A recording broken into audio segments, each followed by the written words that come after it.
श्री सदगुरुदेव भगवान की जय हो। ब्रह्मांड में सृष्टि जब रचना परमात्मा करते हैं तो उसकी समयाविधि को 4 युगों में बांट रखा है।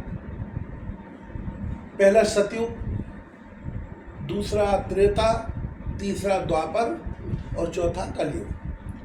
तो चारों युग में भगवत प्राप्ति के अलग अलग साधन होते हैं।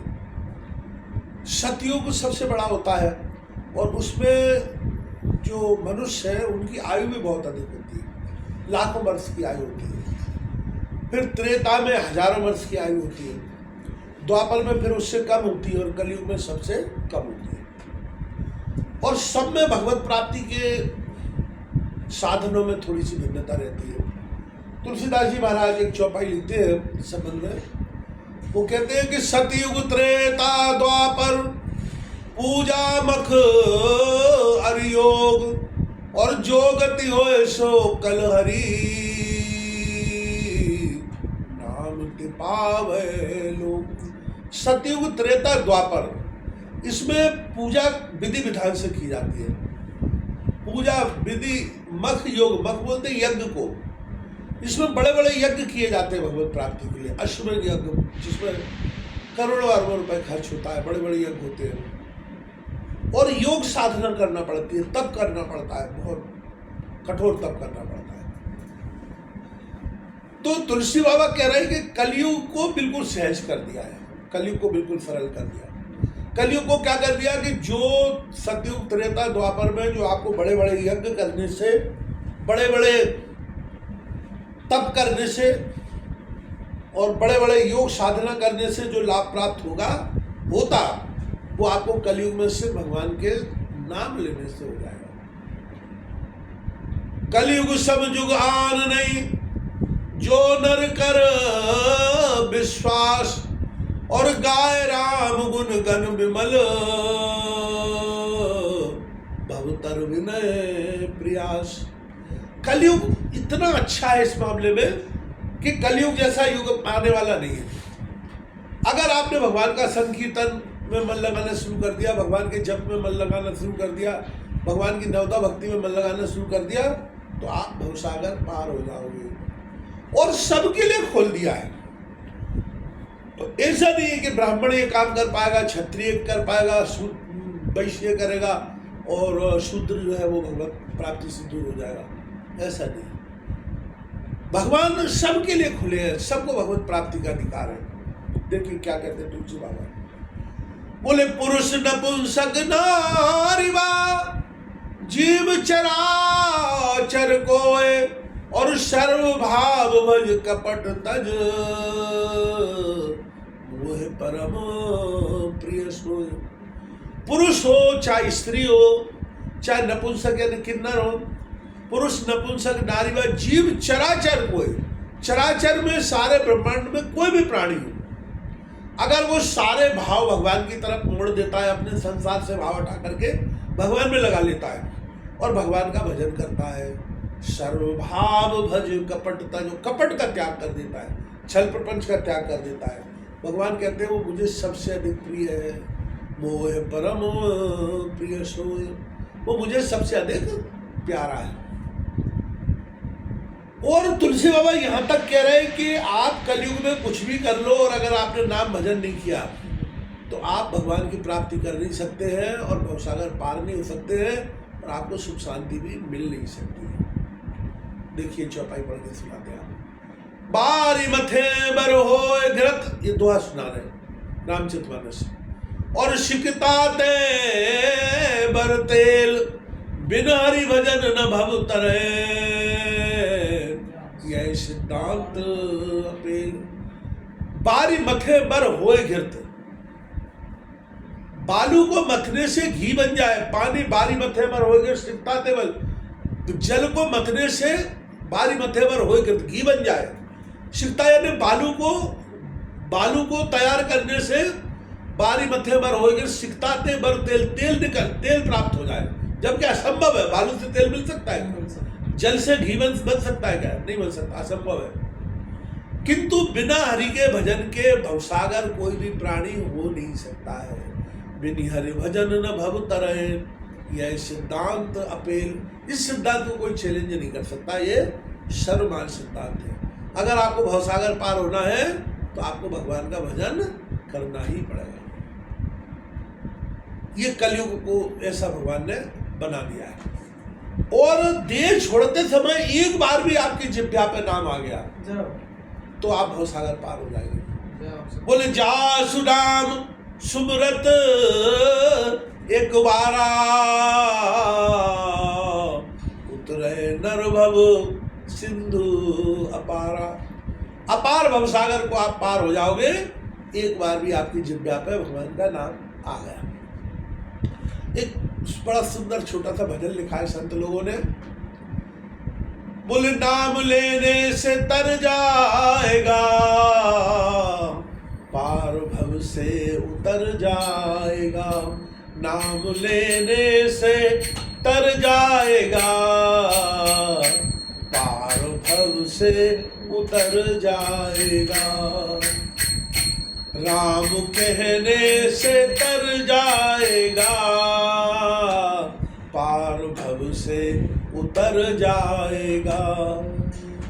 चर्चा होगी तेरी उस गली, चर्चा होगी तेरी उस गली, जिस गली से गुजर जाएगा। नाम लेने से तर जाएगा, पार भव से उतर जाएगा।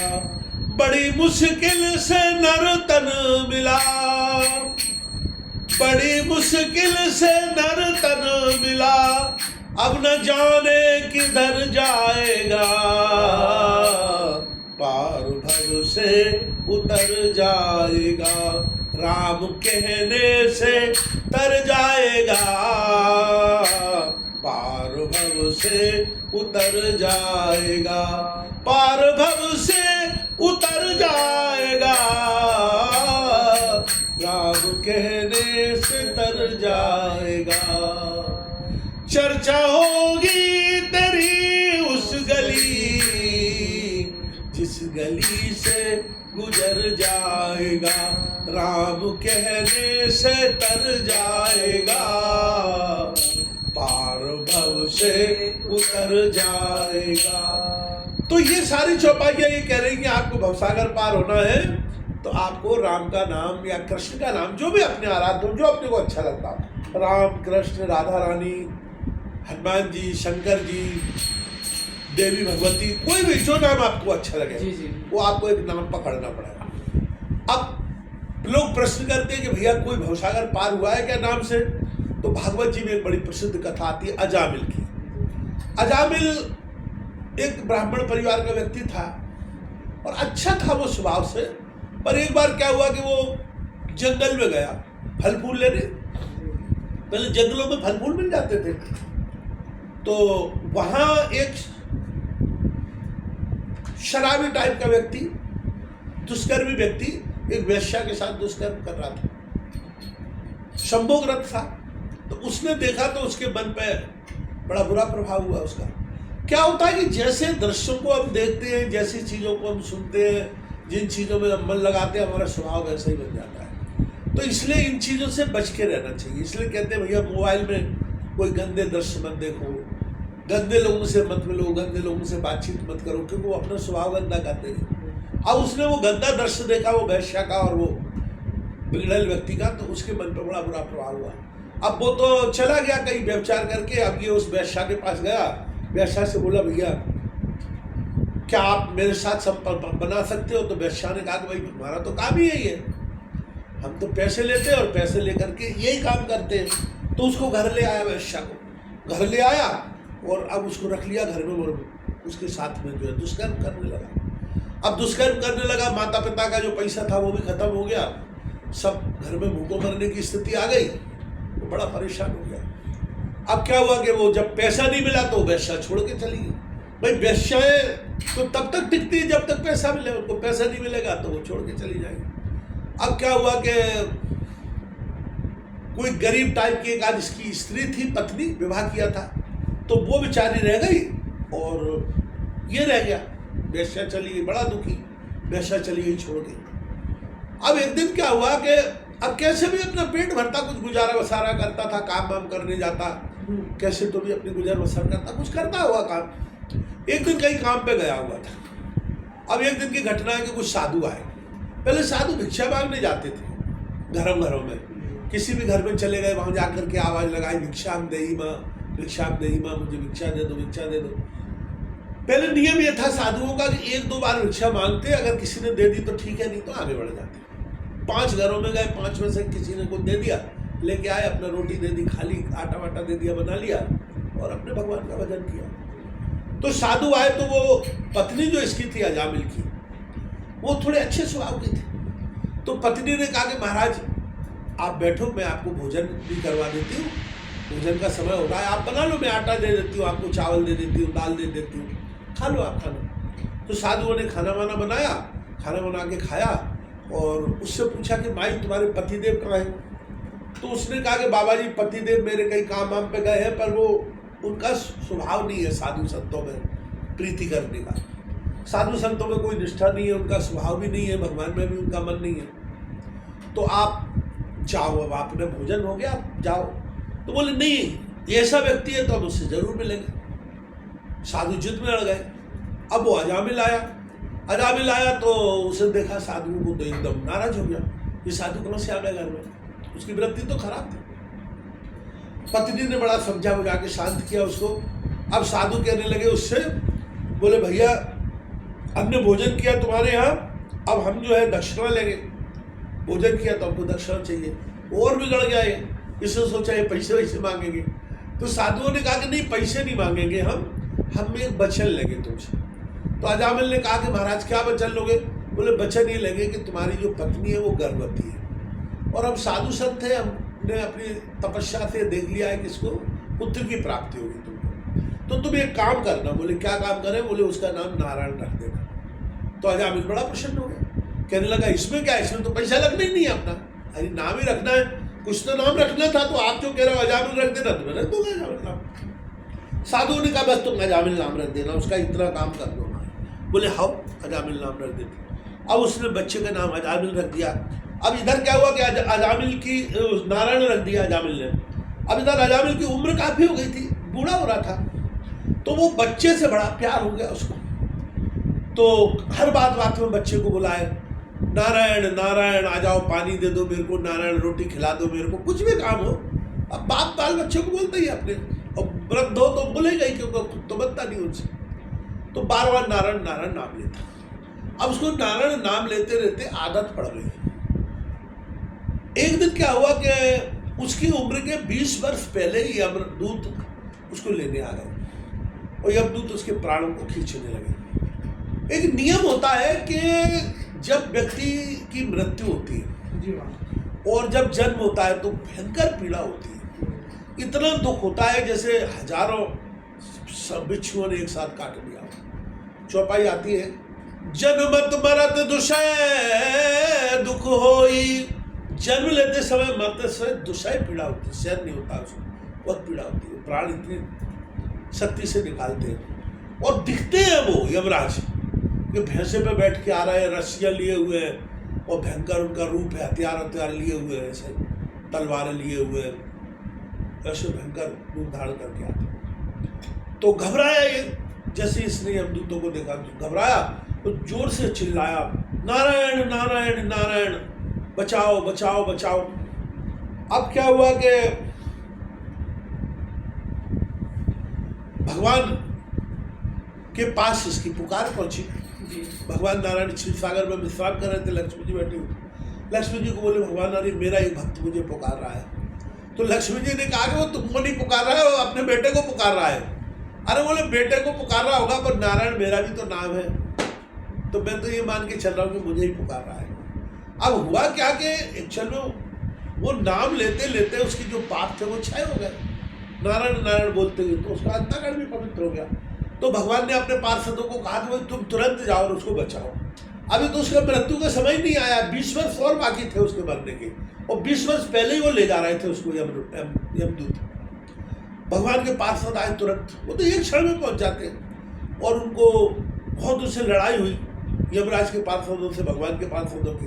भगवान के पार्षदों ने मार कूट के भगा दिया उनको, बोले नहीं ले जाने देंगे तुमको प्राण। बड़ी बहस हुई उनकी आपस में, बोले क्यों नहीं ले जाने देंगे? बोले इसलिए नहीं ले जाने देंगे कि इसने अंत समय में नारायण का नाम लिया है, हमारे भगवान का नाम लिया है।